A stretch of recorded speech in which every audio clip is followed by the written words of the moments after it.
Now that the sensor's up, the motor's up, the key to all this is getting the ball up, right? Because as people come into the gallery, what's going to happen is the lights are going to turn off, and then the lights that you've installed are going to turn on, right?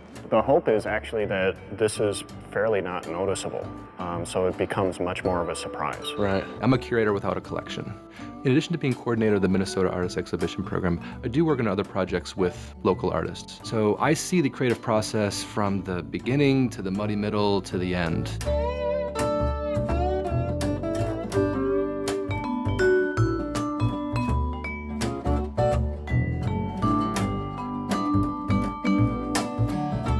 With some of the objects in the collection, they're made, they're done, they're in cases. And some of the interesting things that can be done with those objects is to put them next to other pieces. Working with living artists, you have an opportunity to see them reinterpret the spaces that you think you know very, very well.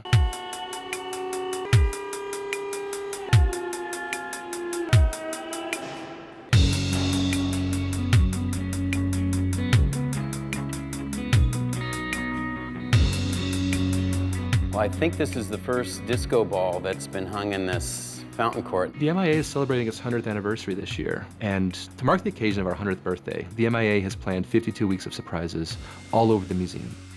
Aaron Dysart's installation Surprise Party is one of those surprises. I love that space, and the idea is taking that location, that center part of the museum, and making it activated by people rather than objects. Here you go.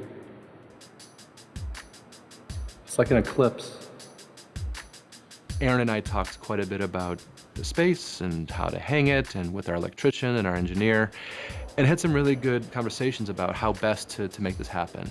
And what Aaron has done is he's taken something that I walk through every single day, and all of our visitors walk through very frequently, and turned it into an experience that is activated by your presence. It doesn't happen unless you're there.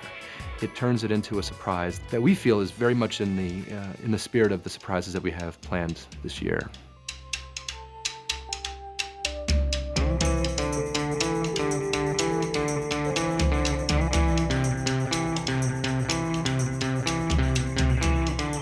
The Minnesota Artist Exhibition Program, or MAEP as it's known, began in 1975. It has been supporting local artists for almost 40 years. It's very important that artists of the state realize that they're a part of the larger narrative of art history. Our collection begins with ancient history up to 15 minutes ago. If there's anything that people will say about MAEP, if they've seen our shows over the past few years, is that every show is different.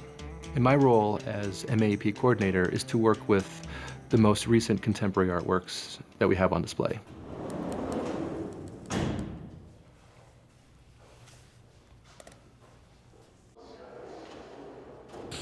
These are the proofs that we made yesterday after you dropped off the files. So they're both the Epson Ultra Smooth Fine Art, which is a nice rag paper, 100% cotton rag. It looks like a one of those canvas prints too.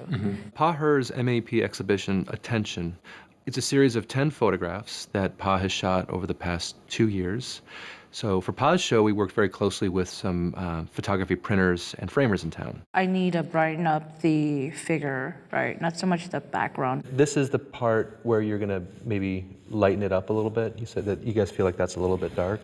Well, you can see like the buckle on his belt Yeah. starting to disappear into the black areas of the camouflage. I like the background being this dark. I do a lot of listening because you want to hear everything that they have to say. They've thought it through a lot. And then kind of asking some questions to figure out, well, what's the priority here? What's the thing that you really want to accomplish with this show? With Pa, it was scale. I would like them fairly large, 40 by 50 in ornate gold frames and hung up relatively high. Do we want to go ahead and take a look at these on the computer and maybe make some adjustments? Yes.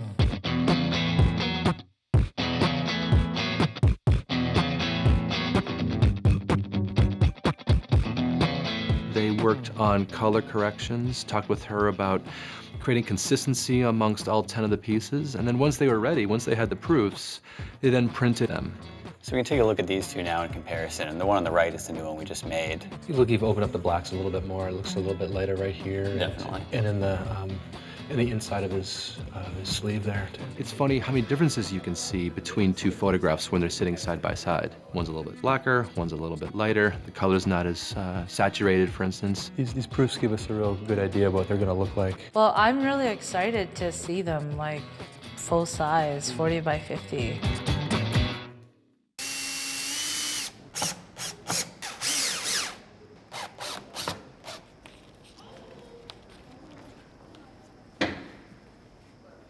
So now that the works are all in the gallery, let's talk about sequencing and ordering the photographs. These are galleries as well as studios. You know, before a show opens up, our artists are in those galleries for sometimes weeks, still making the work. How do you feel about having that guy swap with that guy so that they're both looking at that image? If these two switched, Perhaps swap this one for that one. So why don't we switch these two in the middle? okay. I'm bothered by that cluster. All right. We just switch them back? Yeah, let's do that. So just swap these two? Yeah, let's do that. Do this for hours, you know. Yeah, I think we have our sequence. Fantastic. Yeah. So Tension is a series of photographs that I made photographing Hmong soldiers who fought in the Vietnam War but are not recognized by the United States Army. The MIA is a very audience-oriented museum. So for me, I feel like that's a very important part of our exhibitions. You know, how do we talk about a show like Pause and do it in such a way to give them information about who she's photographing and who these veterans are, and help relate that to their everyday lives? How does the trip to the museum get them to think differently about not just what's in the museum, but what's outside of it as well? Up on the right about 2 inches. You want to do one more just to sort of have Yes, that wall if we finished? can do one more so we can see that wall, that Yeah. would be nice. When the work's in the galleries, it's the first time that they've stepped 25 feet back from a photograph to see how it looks on the wall, and it blows their mind. It's the first time that they've really sort of seen what began as an idea have a life of its own. I like those 3 images. On the side and then with the one in the Yeah. middle? Yep. Yeah. But one wall's done. One wall's done. One wall's done. We have 3 more to go.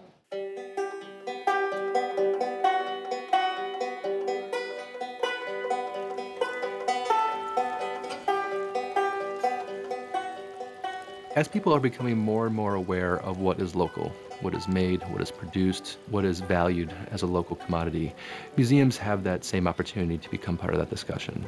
And since MAEP is a program for, of, and by our state's artists and our state's arts community, it's very important that the MAEP program continues to thrive. There's nothing like it that I've ever seen in any other encyclopedic museum in the country.